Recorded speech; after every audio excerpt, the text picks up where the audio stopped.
എല്ലാവർക്കും നമസ്കാരം. ഇന്നത്തെ വീഡിയോയിൽ ഷെയർ ചെയ്യാൻ പോകുന്നത് രേഷ്മി പൊറോട്ടയുടെ റെസിപ്പിയാണ്. എങ്ങനെ ഉണ്ടാക്കുന്നത് നോക്കാം. ഈ പൊറോട്ട ഉണ്ടാക്കുന്നതിന് 2 ഉരുളക്കിഴങ്ങ് നന്നായി പുഴുങ്ങിയെടുത്തിട്ടുണ്ട്. നന്നായി വേവിച്ചെടുക്കണം, അപ്പോഴാണ് ഗ്രേറ്റ് ചെയ്യാൻ പറ്റുള്ളൂ. ആദ്യം ഇത് ഗ്രേറ്റ് ചെയ്തെടുക്കാം. ചെറുതായി തന്നെ ഗ്രേറ്റ് ചെയ്തെടുക്കണം.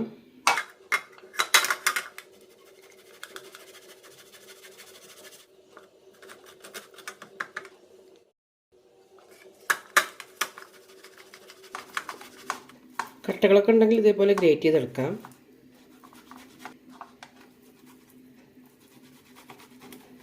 റെഡി ആയിട്ടുണ്ട്.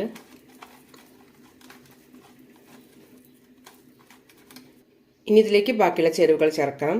അതിനായി 1 കപ്പ് മൈദയാണ് എടുത്തിരിക്കുന്നത്. മൈദയ്ക്ക് പകരം ഗോതമ്പ് പൊടി ഇടാം.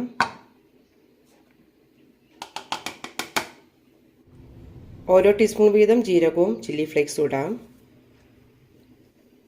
ചെറുതായി അരിഞ്ഞ പച്ചമുളക്, വളരെ ചെറുതായി അരിഞ്ഞ മല്ലിയില,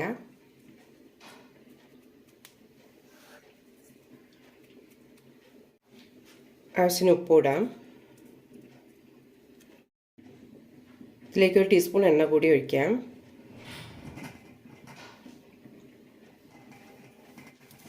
നന്നായി മിക്സ് ചെയ്ത് കുഴച്ചെടുക്കാം. വെള്ളത്തിൻ്റെ ആവശ്യം വരികയാണെങ്കിൽ മാത്രം ഒഴിച്ചാൽ മതി. ഉരുളക്കിഴങ്ങിൻ്റെ നനവിൽ തന്നെ കുഴച്ചെടുക്കാം.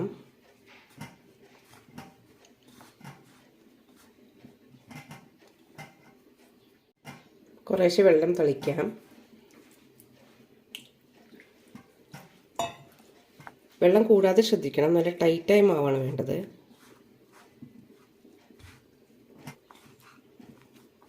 ഇത്രയും മതിയാകും. ഇനി നന്നായി കുഴച്ചെടുക്കാം. കയ്യിൽ കുറച്ച് എണ്ണ തേച്ചിട്ടുണ്ട്.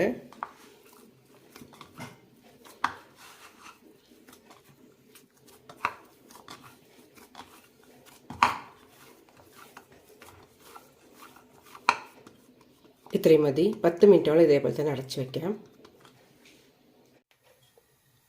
മാവ് നല്ല സോഫ്റ്റായിട്ടുണ്ട്. ഇനി ചപ്പാത്തി പോലെ പരത്തിയെടുക്കാം.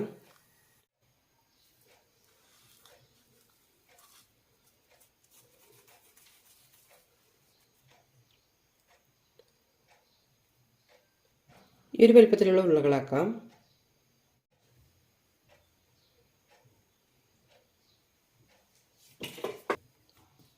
ഖനമില്ലാതെ തന്നെ പരത്തിയെടുക്കണം.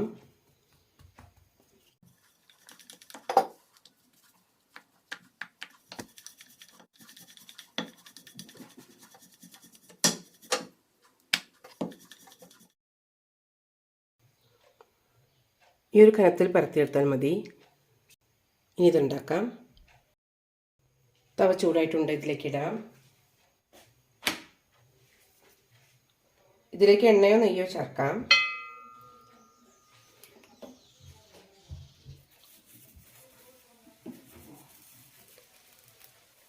ഉരുളക്കിഴങ്ങ് ചേർത്തുണ്ടാക്കുന്നത് കൊണ്ട് തന്നെ കുറേ നേരത്തേക്ക് സോഫ്റ്റായി തന്നെ ഇരിക്കും. തിരിച്ചിടാം.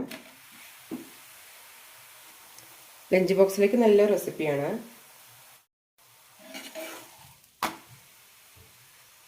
രണ്ട് സൈഡും ചെറുതായി ഒന്ന് ഗോൾഡനായി കിട്ടണം.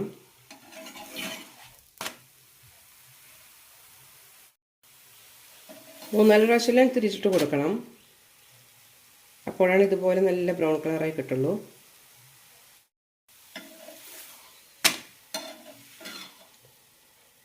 ഇതുപോലെ ആകുമ്പോൾ എടുക്കാം. നല്ല സോഫ്റ്റായി തന്നെ കിട്ടിയിട്ടുണ്ട്. വളരെ ഈസി തയ്യാറാക്കാൻ പറ്റുന്ന ഈ പൊറോട്ടയുടെ റെസിപ്പി ഒന്ന് ട്രൈ ചെയ്ത് നോക്കൂ.